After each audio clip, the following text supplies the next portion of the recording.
අලුතෙන් SLT Mobitel Home 4G LTE connection ගන්නායට වටිනා tab computers සහ data දීමනා. අලුතෙන් SLT Mobitel Home 4G LTE connection ගන්නායට වටිනා tab computers සහ data දීමනා.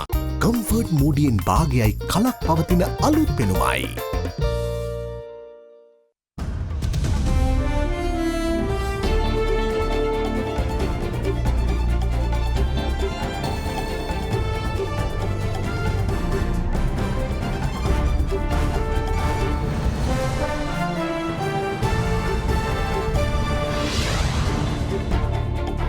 Tonight, back on the road. Fuel distribution resumes as Energy Minister agrees for a rates hike for private tank owners.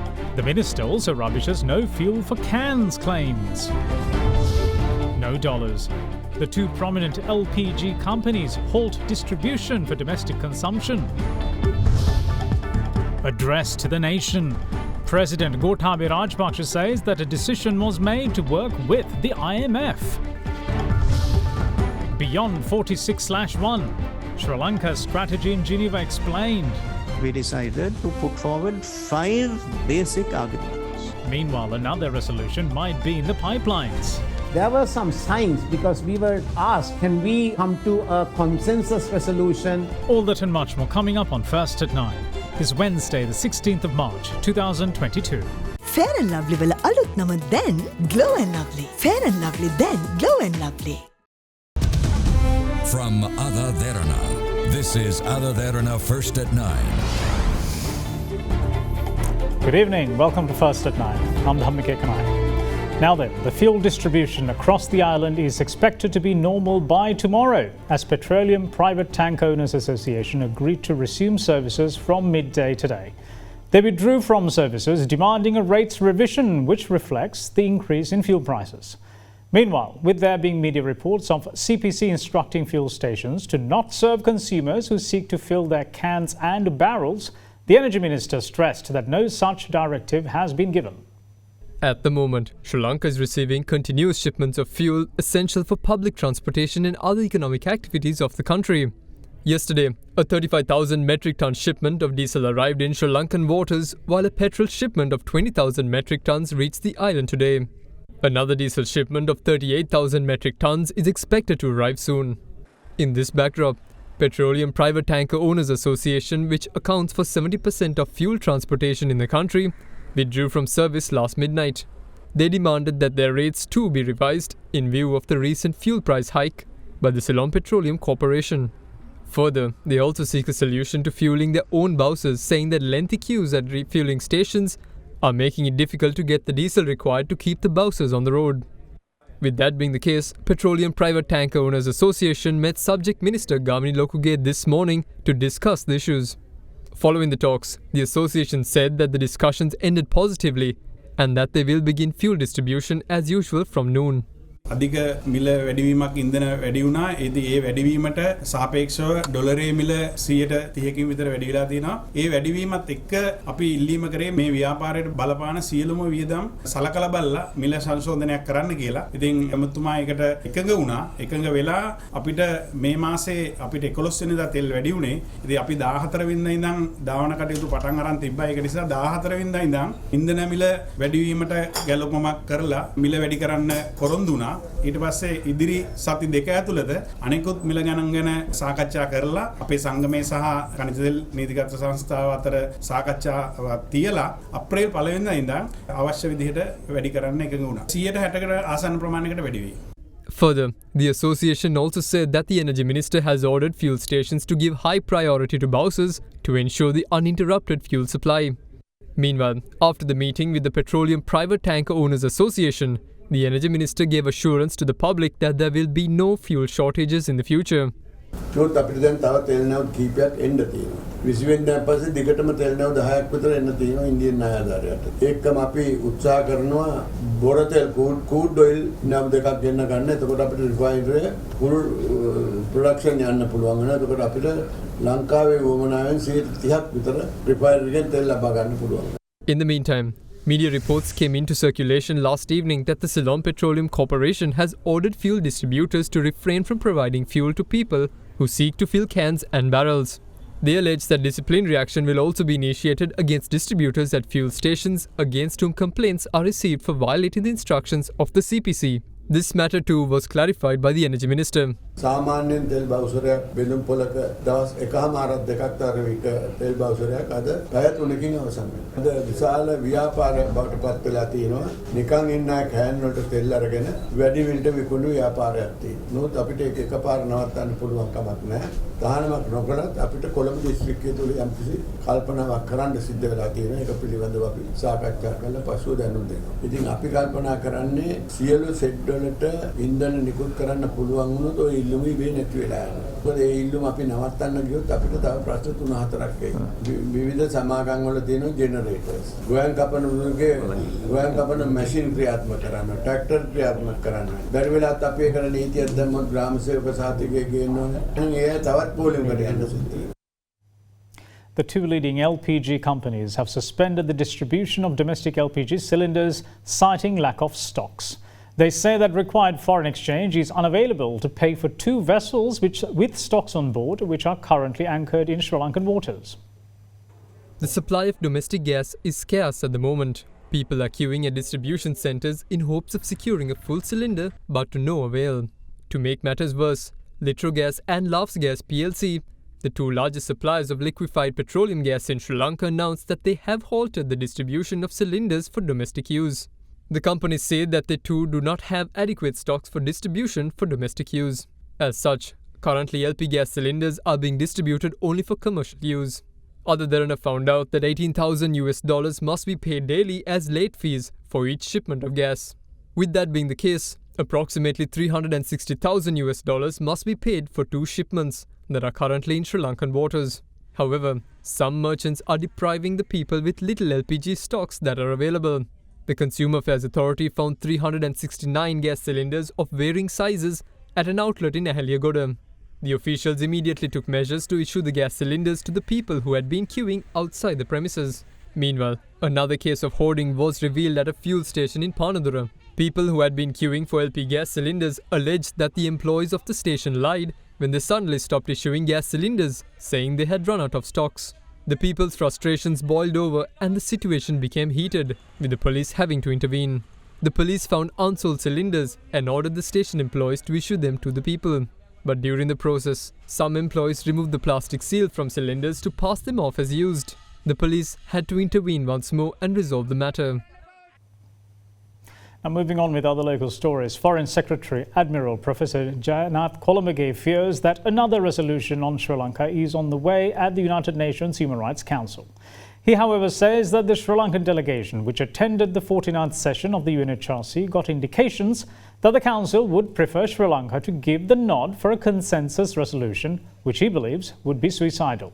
Meanwhile, the Foreign Minister today explained the strategy adopted by the Sri Lankan delegation at the 49th session of the UNHRC. UN Human Rights Chief Michelle Bachelet's report on Sri Lanka was presented to the Council, while an interactive dialogue was also held on the country at the 49th session of the United Nations Human Rights Council. From the 45 countries which participated in the interactive session, 32 endorsed the island's position on Bachelet's report. A media briefing was held today featuring Foreign Minister Professor G.L. Peris, who led the Sri Lankan delegation in Geneva to sum up the strategy the island adopted at the session.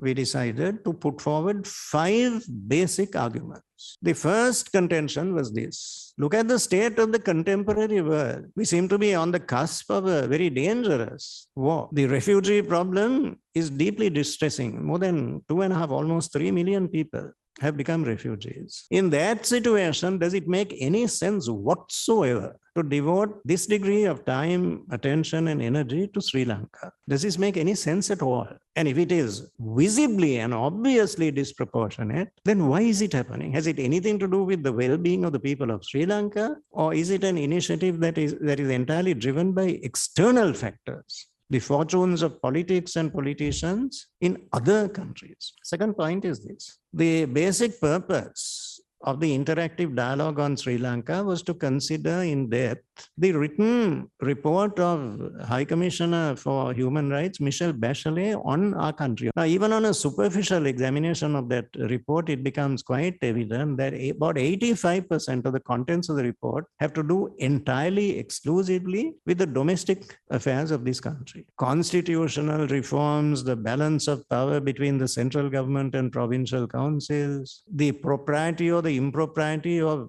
appointments, secretaries to ministries. Are these matters for the Human Rights Council at all? Intolerably intrusive. That is the phrase I use. Third point, if you're doing this, you must do it to everybody. If they are seen to be discriminating, using one yardstick for one group of countries and a completely different criterion for another group of countries, then the confidence of the international community is very seriously shaken. The next point that I made was, consider the amount of money that is being spent, absolutely colossal. That is the ad hoc mechanism constituted under the office of the Human Rights Commissioner, Michelle Bachelet. You appoint a few officials. You pay them princely salaries. All of this is happening in a situation where half of mankind are struggling to obtain access to even one vaccine. Fifth and last argument was, okay, spend all this money. Is it doing any good? On the contrary, it is doing enormous harm by splitting the international community right down the middle. That's not going to help at all. That's not all. You're also dividing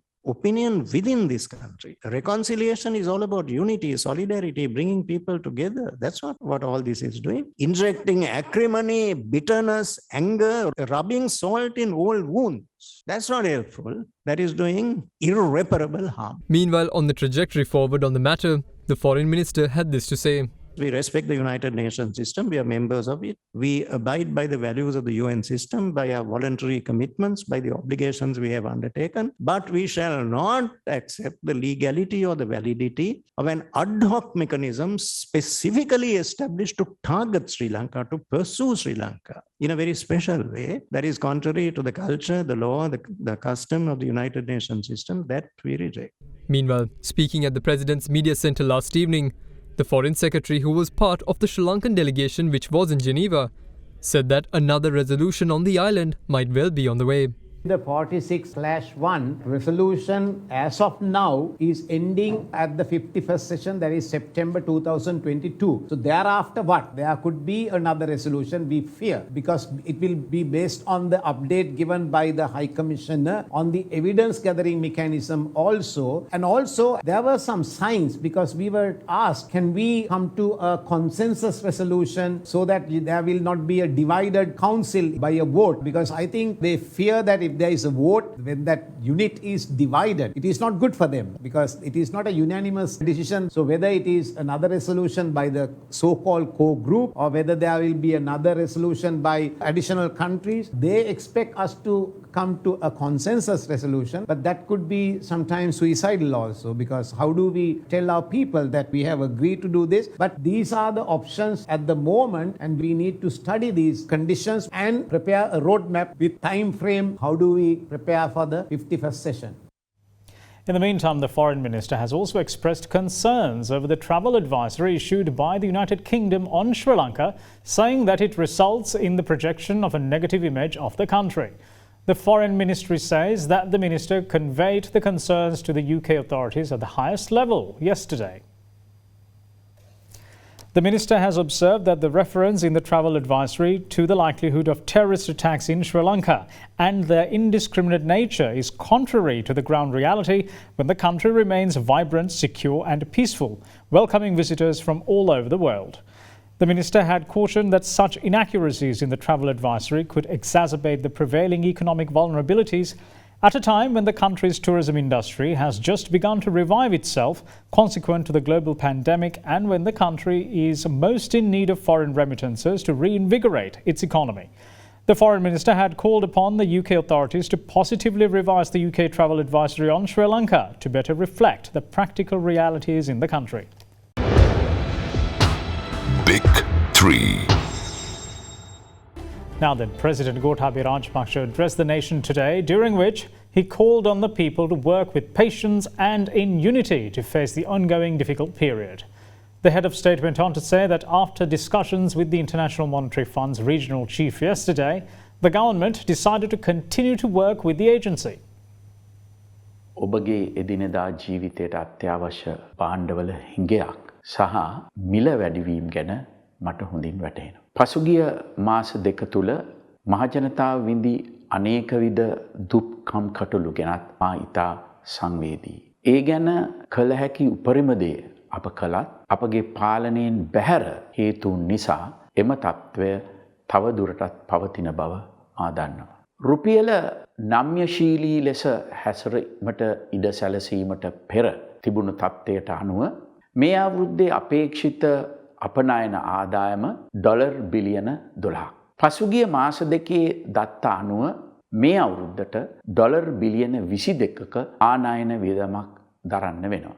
ඒ අනුව dollar බිලියන 10ක හිඟ වෙළඳ පරතරයක් ඇති වෙනවා. පසුගිය කාලය තුල තිබෙන දත්ත අනුව මේ අවුරුද්දට සංචාරක ව්‍යාපාරයෙන් ඒ වගේම තොරතුරු තාක්ෂණය වැනි සේවා අපනයන වලින් ඩොලර් බිලියන 3ක් පමණ ලැබිය හැකි අතර විදේශ ශ්‍රමිකයන්ගේ ප්‍රේෂණ වලින් අපට ඩොලර් බිලියන 2ක් ලැබෙනවා. ඒ අනුව හිඟ වෙළඳ පරතරය ඩොලර් බිලියන 5ක් වෙනවා. මේ අතර මේ වර්ෂය තුල ඩොලර් බිලියන 6.9ක් ණය වාරික සහ ස්වෛරී බැඳුම් වෙනුවෙන් ගෙවන්නට වෙනවා. එවිට ඩොලර් බිලියන 11.9ක හිඟයක් ඇති වෙනවා. අනෙකුත් ලැබෙන ණය ආධාර සහ ආයෝජන ලෙස ඩොලර් බිලියන 2.5ක් අපේක්ෂා කරනවා. මේ ආකාරයට විදේශ මුදල් ප්‍රවාහයේ ඩොලර් බිලියන 9.4ක සම්පූර්ණ හිඟයක් තියෙනවා. එහෙත් රුපියල නම්‍යශීලී කලාට පසුව අපනයන ආදායම ඩොලර් බිලියන 13ක් දක්වා වැඩි වේයයි අපේක්ෂා කරනවා. ඒ වගේම ආනයන වියදම ඩොලර් බිලියන 22 සිට ඩොලර් බිලියන 20 දක්වා අඩු කරගන්නත් පුළුවන් වේවි.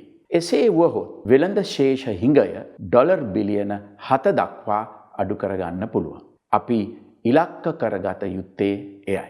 ජාත්‍යන්තර මූල්‍ය අරමුදල සමග ඊයේ පැවැත් වූ සාකච්ඡාවත් ඒ සාකච්ඡාව තුළින් අප බලාපොරොත්තු වන්නේ වසරකට අප ගෙවිය යුතු ණය වාරික ස්වෛරීත්ව බැඳුම් කර ආදිය ගෙවීම සඳහා ක්‍රමවේදයක් සලසා ගැනීමයි. ජාත්‍යන්තර මූල්‍ය අරමුදල සමග මා කළ සාකච්ඡාවට පසුව වාසි හා අවාසි අධ්‍යයනය කොට තවදුරටත් ඔවුන් සමග එක්ව කටයුතු කිරීමට මා තීරණය කළා. අපි ඉතිහාසයේ ඕනෑ තරම් අවස්ථාවල වැටිලා නැගිටපු ජාතියක්. විදේශ ආක්‍රමණවලට, මහා සාගතවලට, ස්වාභාවික විපත්වලට, ත්‍රස්තවාදී උවදුරුවලට අපි මුහුණ දීලා ආපසු නැගිටලා තියෙනවා. විසඳුම් ක්‍රියාත්මක කිරීමේදී යම් කාලයක් අපට දුෂ්කරතාවලට මුහුණ දෙන්නට වෙන බව අපි සියලු දෙනාම වටහා ගත යුතුයි. ඒ නිසා අධෛර්යමත් නොවි මේ අර්බුදකාරී තත්ත්වෙන් ගොඩ ඒමට ජාතියක් වශයෙන් එක්වන ලෙස ඔබ සියලු දෙනාගෙන්ම ඉල්ලා සිටිනවා. Finance Minister Basil Rajapaksa met with Indian Prime Minister Narendra Modi and Indian Foreign Secretary today during his two-day official visit to India. The Finance Minister is expected to secure 2 credit lines, a $1 billion credit facility for essential goods and a $500 million line of credit for the purchase of petroleum-related products during his visit. Finance Minister Basil Rajapaksa and Treasury Secretary S.R. Ratigala reached New Delhi, India last evening to embark on a 2-day official visit. The minister's visit comes following a telephone conversation with India's Minister of External Affairs, Dr. S. Jaishankar. The finance minister is expected to sign an agreement to secure a $1 billion credit facility and a $500 million line of credit for the purchase of petroleum-related products. As such, earlier today, he met with Indian Prime Minister Narendra Modi at the Parliamentary Complex. During the meeting, issues pertaining to agriculture, renewable energy, digitalization, tourism and fisheries were discussed at length. Further, Minister Basil Rajapaksa thanked Premier Modi for the financial assistance extended to Sri Lanka. Reportedly, the finance minister also invited PM Modi to visit Sri Lanka during the BIMSTEC meeting scheduled to be held in the island on the 30th of this month. Meanwhile, Finance Minister Basil Rajapaksa also met with Indian Foreign Secretary, Sri Lankan High Commissioner to India Milinda Moragoda, Treasury Secretary S.R. Ratigala and Indian High Commissioner to Sri Lanka Gopal Bagle also joined the talks. In the meantime, foreign media say that the finance minister will also have a one-on-one meeting with India's Minister of External Affairs, Dr. S. Jaishankar today.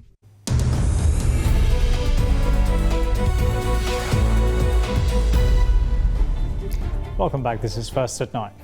Purchasing managers' indices for both manufacturing and services activities have expanded in the month of February. The improvement in the manufacturing PMI is attributed to the continued expansion in new orders, while the increases in new businesses and business activities were given as reasons for the marginal increase in services sector PMI. Manufacturing PMI remained expanded, recording an index value of 52.5 in February 2022.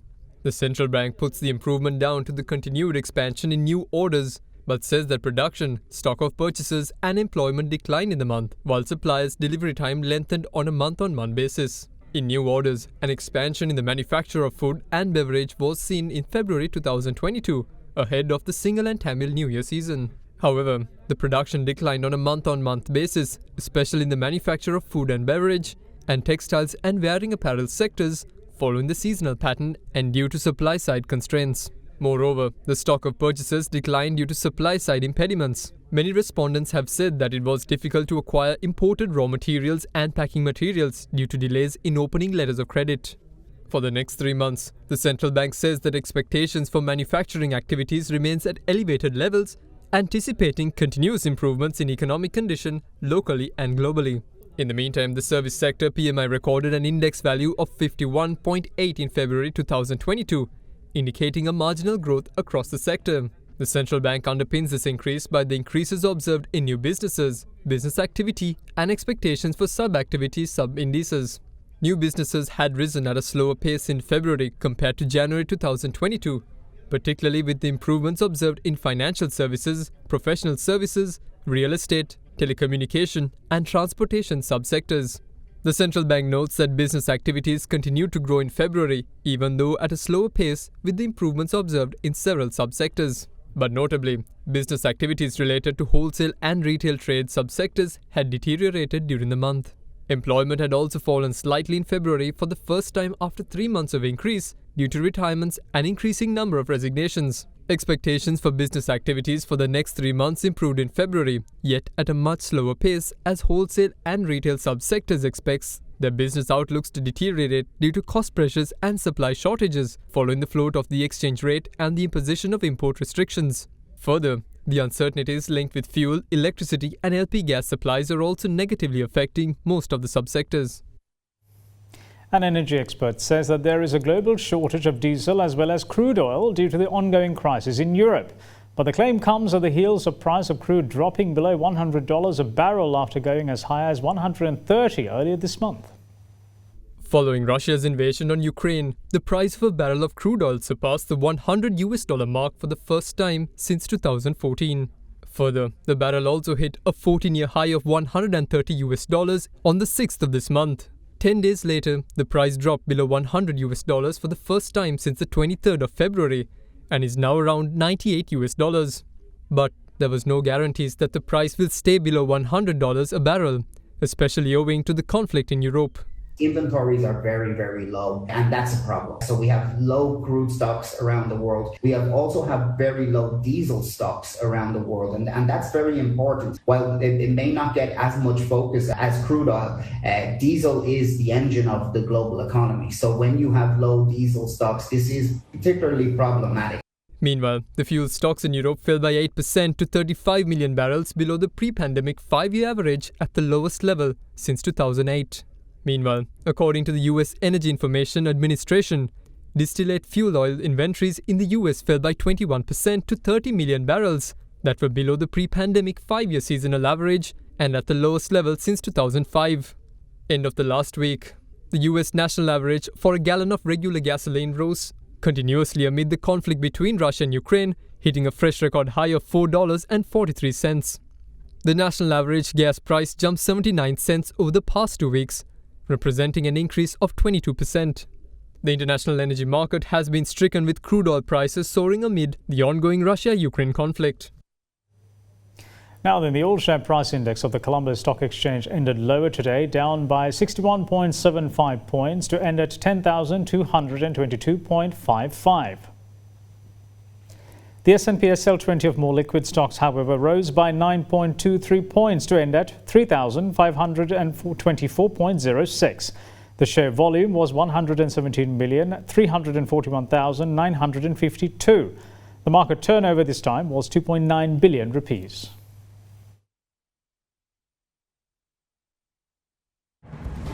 And that's it from all of us here at First at 9. Thanks for watching. Bye-bye.